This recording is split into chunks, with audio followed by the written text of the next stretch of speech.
जिनके मंसूबे वे निहत्थे वे नहीं करते वार, नहीं सहते प्रतिवार। जिनके मंसूबे वे निहत्थे वे नहीं करते वार, नहीं सहते प्रतिवार। भीड़ उछालती है पत्थर, भीड़ उछालती है पत्थर, और लहूलुहान भी भीड़ ही होती। कि लट्टी जंग लटाका मारे, लट्टी जंग लटाका मारे सुरगह पाए फेरा। लट्टी जंग लटाका मारे सुरगह पाए फेरा, यही जंग सलामत रहे खाने जो बतेरा। हमारे ही नामों की तख्ती लगी है, हमारे ही नामों की तख्ती लगी है, हमारे ही नामों की तख्ती लगी है।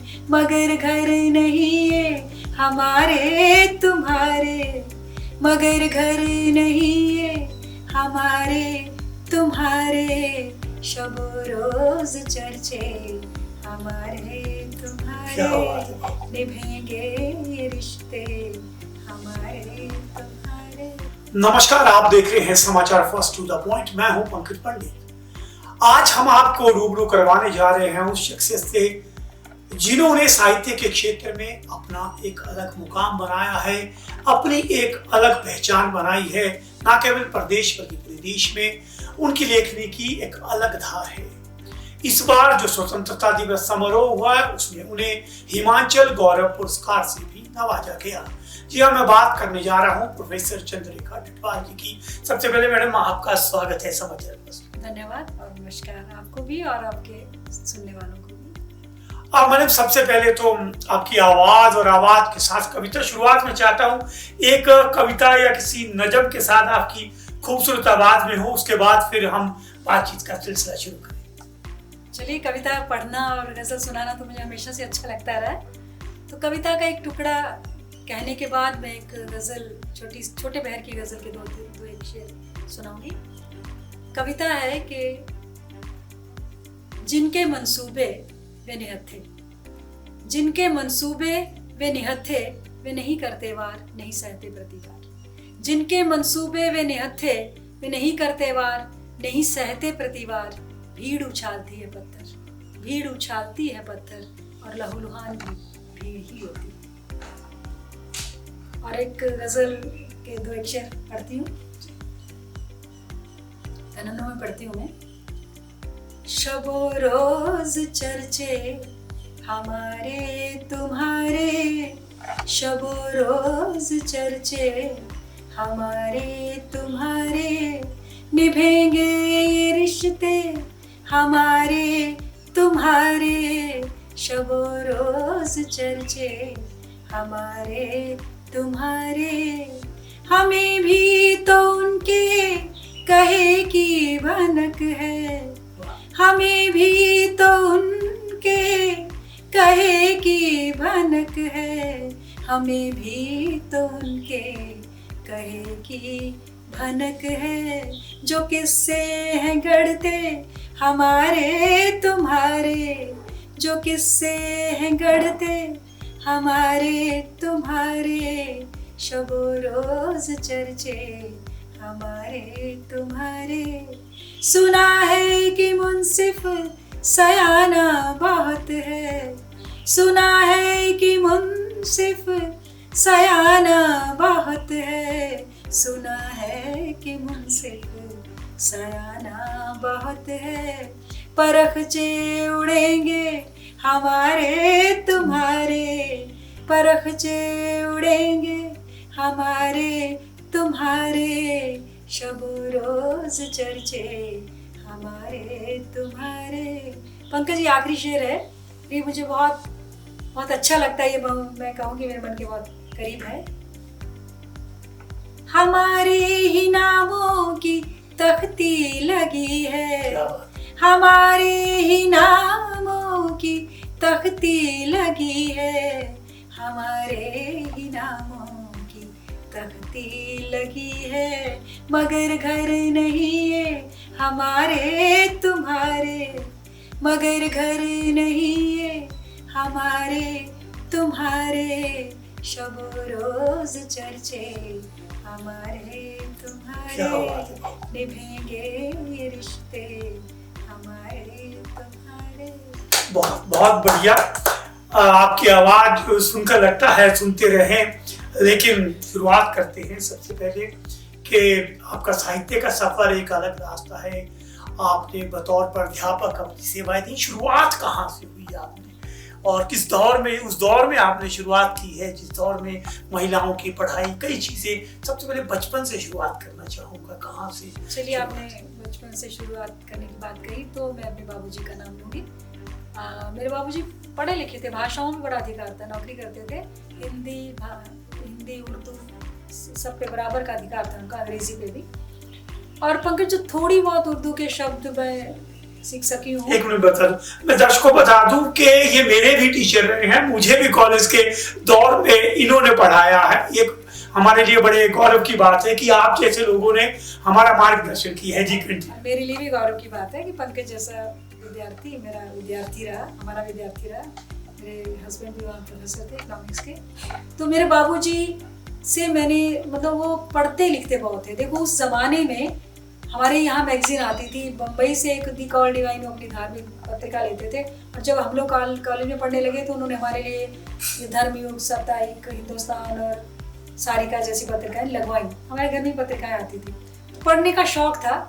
और मेरा शौक अगर बोलूँ मैं तो पंकज, 7वीं 8वीं से मुझे क्या था कि अपने पाठ्यक्रम की किताबों के नीचे रख के उपन्यास पढ़ने की आदत थी। मैंने अपने सिलेबस को, पाठ्यक्रम को कम पढ़ा, उपन्यास तब से मैंने पढ़ने शुरू किए। और 10वीं 11वीं 12वीं तक मैंने करीब पहले समय में तो किनको पढ़ा, तत् भारती को, गुलशन नंदा को, जो उन दिनों किताबें मिलती थी दुकानों से किराए पे, वो लेके पढ़ने की आदत थी। उससे एक फायदा हुआ कि पढ़ने की आदत पड़ी, मतलब रीडिंग हैबिट्स बनी, वो बड़ी जरूरी है, पढ़ने की आदत पड़ी। और फिर कब उससे मन उब गया और मैंने सबसे पहले अगर किसी बहुत बड़े साहित्यकार को पढ़ा तो अनुवादित साहित्य मैंने पढ़ा शरचंद्र तो आज भी मेरे मन के करीब है। फिर प्रेमचंद, यशपाल, फिर सबको पढ़ना शुरू हो गया। मैंने पढ़ा ज्यादा उपन्यास साहित्य, और लिखना मैंने शुरू किया थोड़ी कॉलेज के दिनों से, तो कविता लिखनी शुरू की। कविताएं मेरी यदा कदा किसी पत्रिका में चली जाती थी। सबसे पहले अपनी कॉलेज की पत्रिका में छपी, शिराजा में छपी। और फिर मैं पंकज वैसे ज्यादा लिखती रही, कहानियाँ पत्रिकाओं में छपती रही, यहाँ भी बाहर भी, कविताएं भी, लेकिन मैंने प्रकाशन की ओर ध्यान नहीं दिया। मेरा सारा, आप उससे परिचित हो, मेरा ज़्यादा समय बच्चों के साथ गुजरा।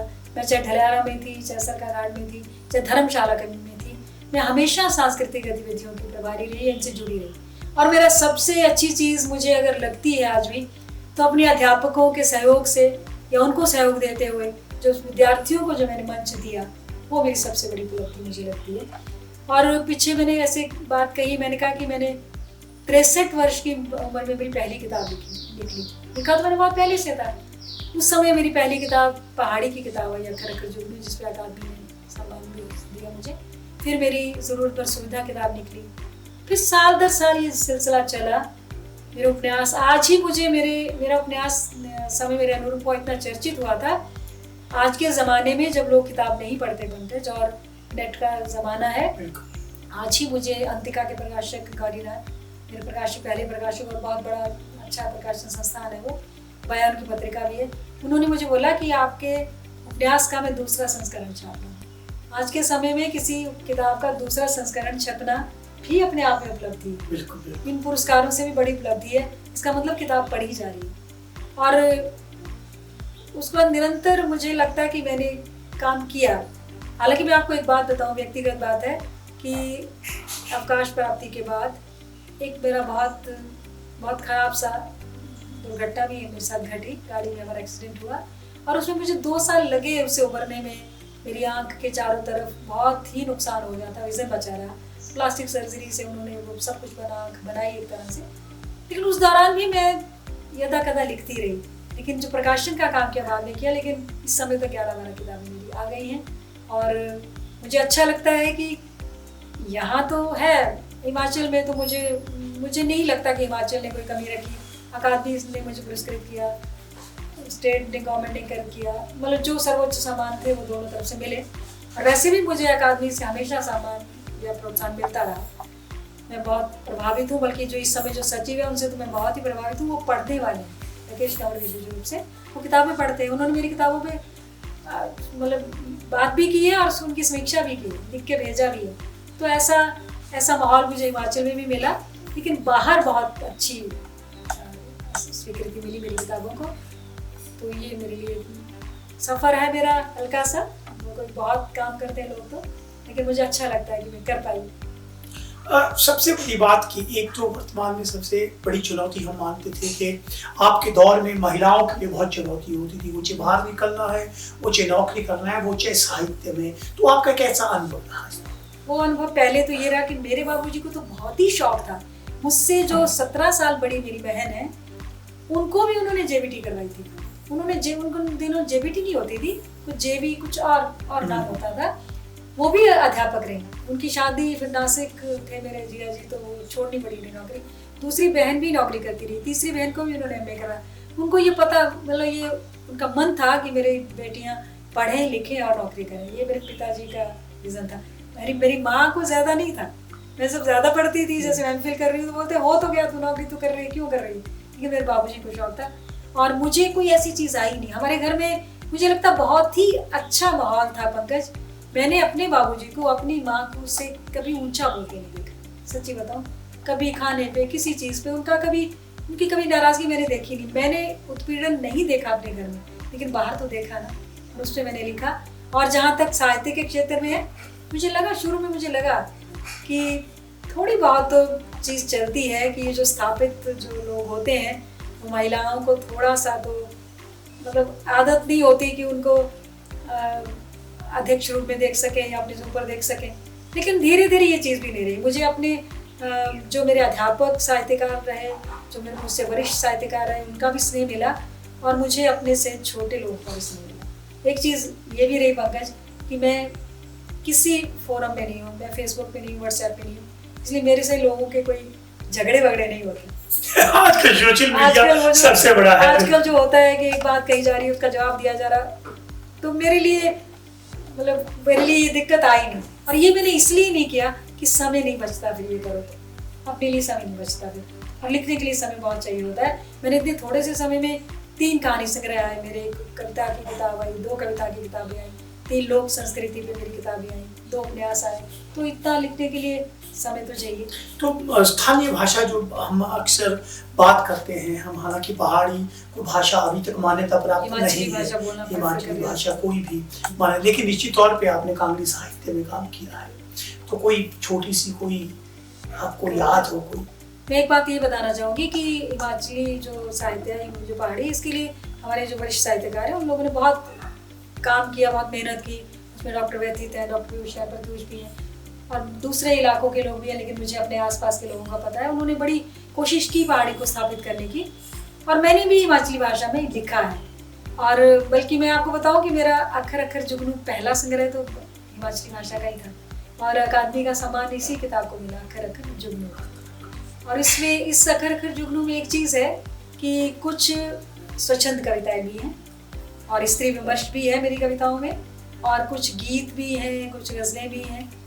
और स्वीकृति मिली इस किताब को बहुत ज़्यादा, क्योंकि अकादमी पुरस्कार मिला तो लोगों ने पढ़ा इसको। इसका मुझे अब जो मुक्त छंद की कविताएं अच्छी हैं, हालांकि वो तो मुझे याद नहीं है।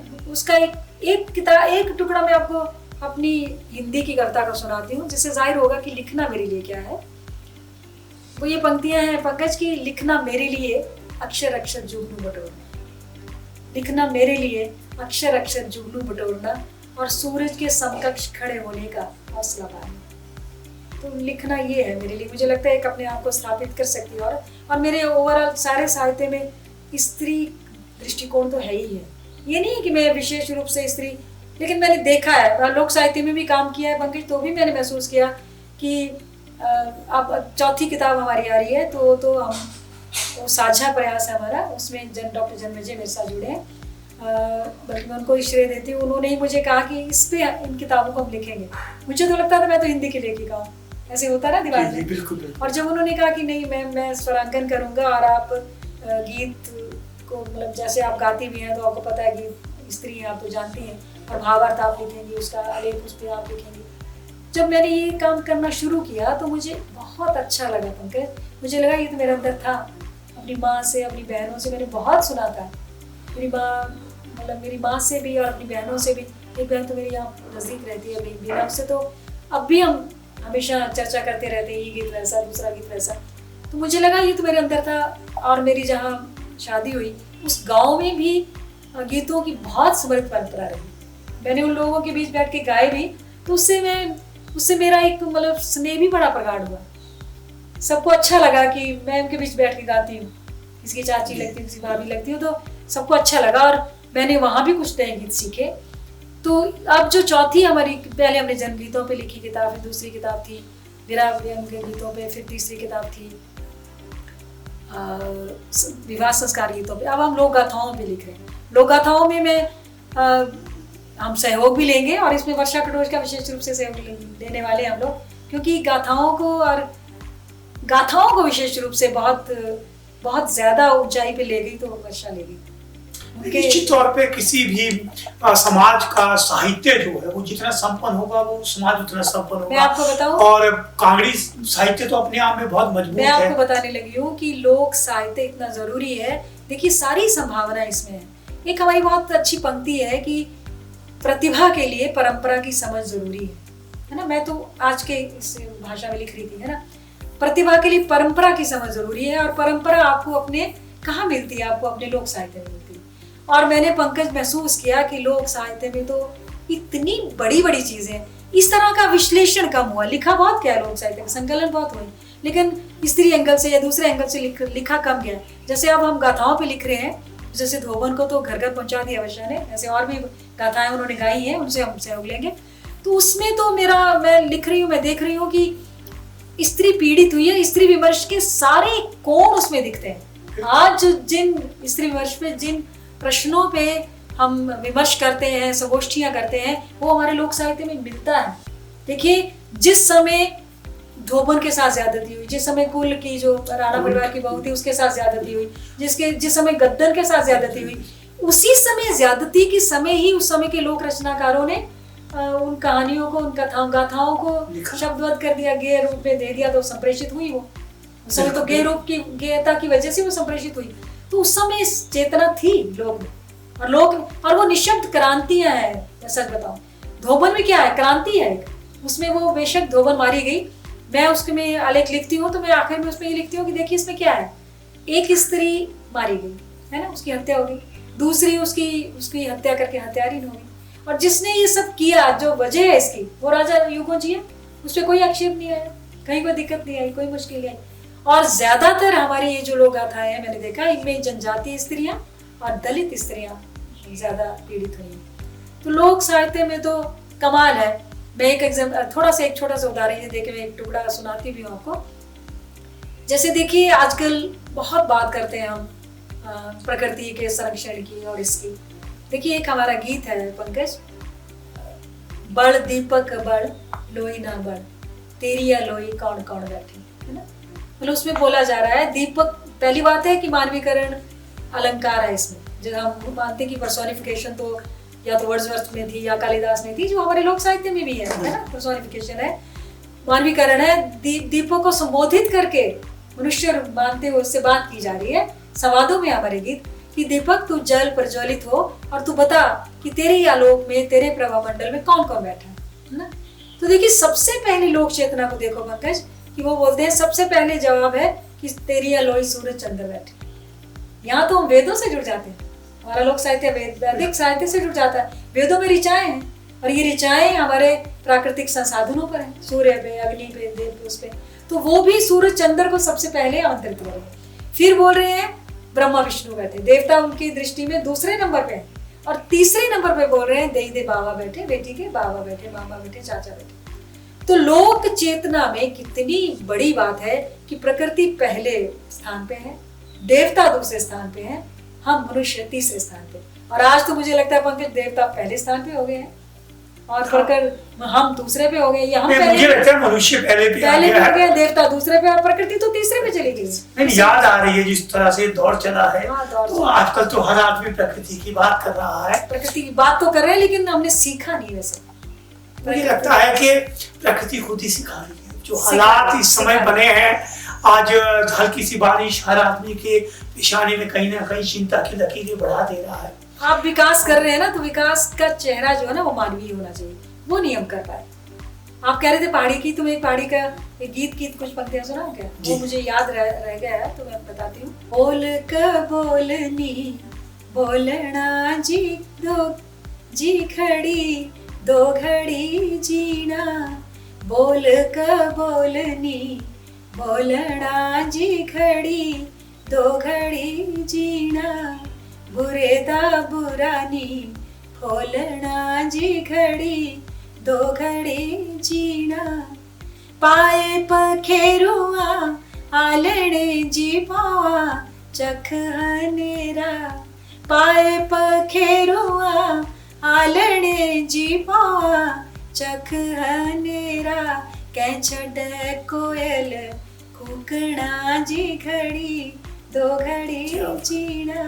और ये जो अगली पंक्ति है पंकज, इसमें देखिए मैं स्त्री विमर्श को लाई हूँ। देखिए पहाड़ी अपने गीत में, नारनी थमे फराटिया जी कंत मारे खंगारा, नारनी थमे फराटिया जी कंत मारे खंगारा, कुण दिखे तुस को रखिया जी घड़ी दो घड़ी जीना, कुण दिखे तुस कुड़किया जी घड़ी दो घड़ी जीना, छड्डा में कैंठिया कंगना जी हार नौलखा वारा, छड्डा में कैंठिया कंगना जी हार नौलखा वारा, बाजी पंजे बामी रुड़कना जी घड़ी दो घड़ी जीना।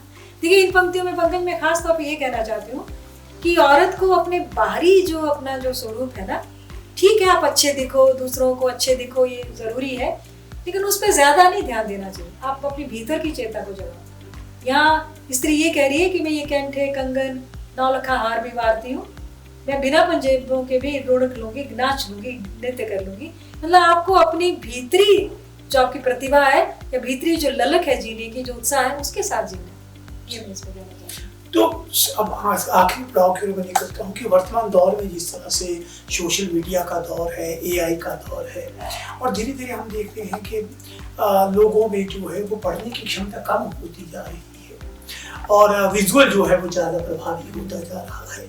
तो आपको क्या लगता है साहित्य की दिशा किस ओर जा रही है? हालांकि इसका लाभ भी मिला है कि अब साहित्य आम आदमी तक पहुंचाना बहुत आसान हो गया, वो चाहे ऑनलाइन अवेलेबल है, सब कुछ है। तो क्या आप इसे चुनौती मानती हैं या ये संभावना है युवाओं को आगे बढ़ने की? देखिए दोनों चीज़ें। पहले तो ये चीज़ है कि चलिए जो किताबें नहीं पढ़ते युवा वो भी पढ़ लेंगे, किताबें नेट में पढ़ लेंगे।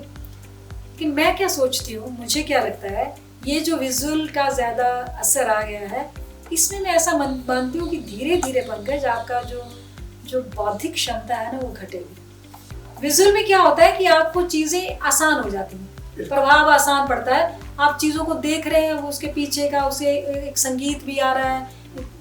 किताब में तो कुछ नहीं होता ना, बैकग्राउंड से पृष्ठभूमि से एक संगीत आ रहा है, दृश्य भी दिख रहा है और शब्द आ रहे हैं, और सब आप कुल मिला के आपको उस प्रभाव को ग्रहण करने के लिए अपने मस्तिष्क पर जोर नहीं डालना पड़ता, आप सोचने में विवश नहीं होते।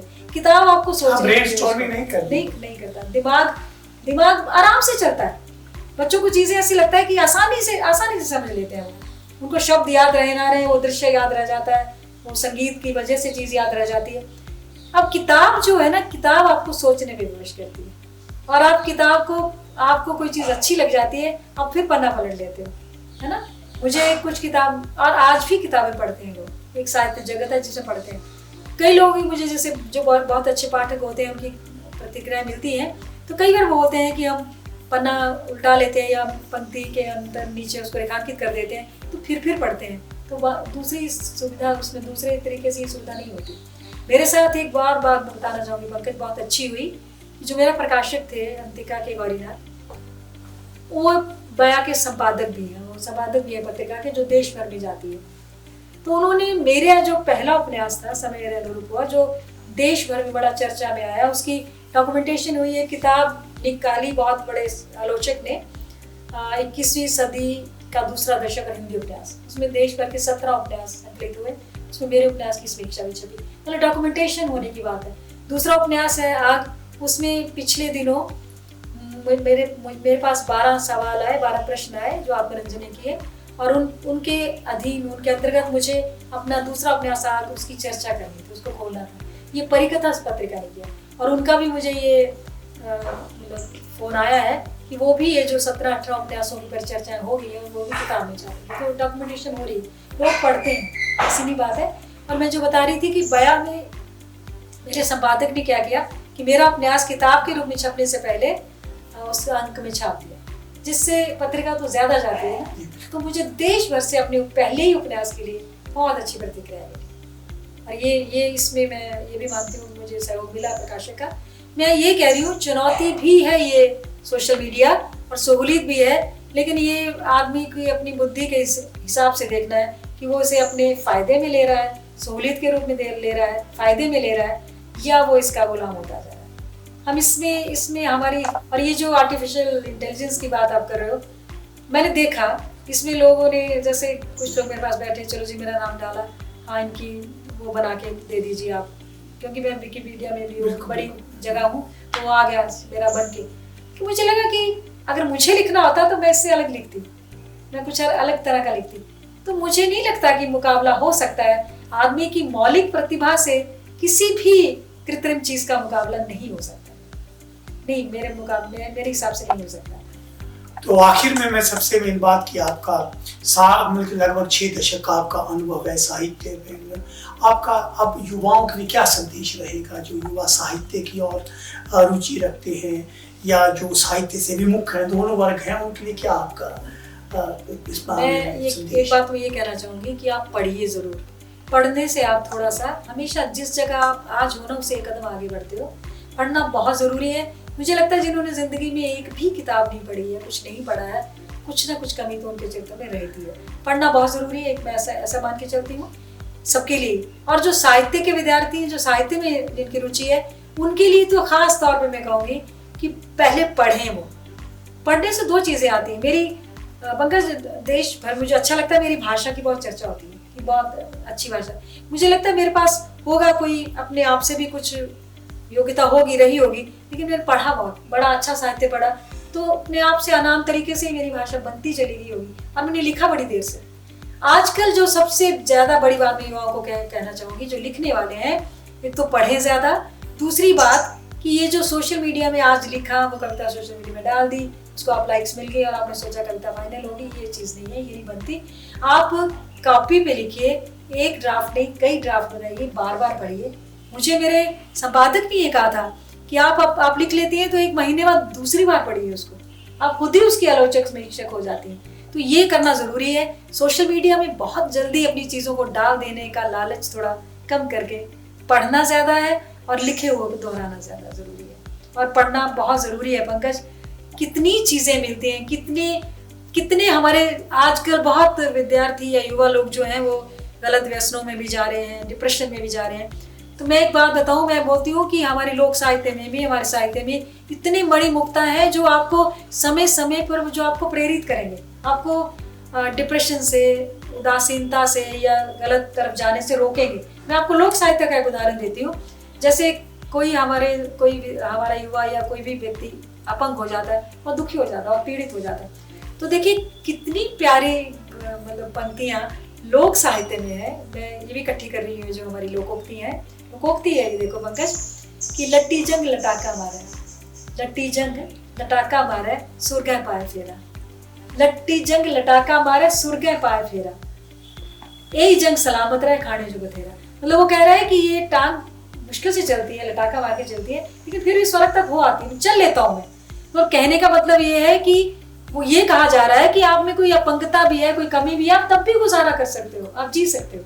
और इसको लेके मैंने भी कोशिश की है। आखिर में ये पंक्तियां कहूंगी, ये सब युवाओं के लिए भी हो जाएगी कि मुझे लगता है कि मेरी पंक्तियों से ज्यादा बेहतर ये लोकोक्ति है कि मेरी अपनी पंक्तियां भी हैं जिनको बहुत मंचों से पढ़ते हैं मेरे साथी प्राध्यापक भी और दूसरे युवा विद्यार्थी भी, कि तुम्हारे पास 2 साबुत पाँव हैं या एक अदद बैसाखी, तुम्हारे पास 2 साबुत पाँव हैं या एक अदद बैसाखी, क्या फर्क पड़ता है रास्तों पर पाँव नहीं चलते। क्या फर्क पड़ता है रास्तों पर पाँव नहीं चलते, बैसाखियां भी नहीं, रास्तों पर हौसला चलता है, रास्तों पर हौसला चलता है।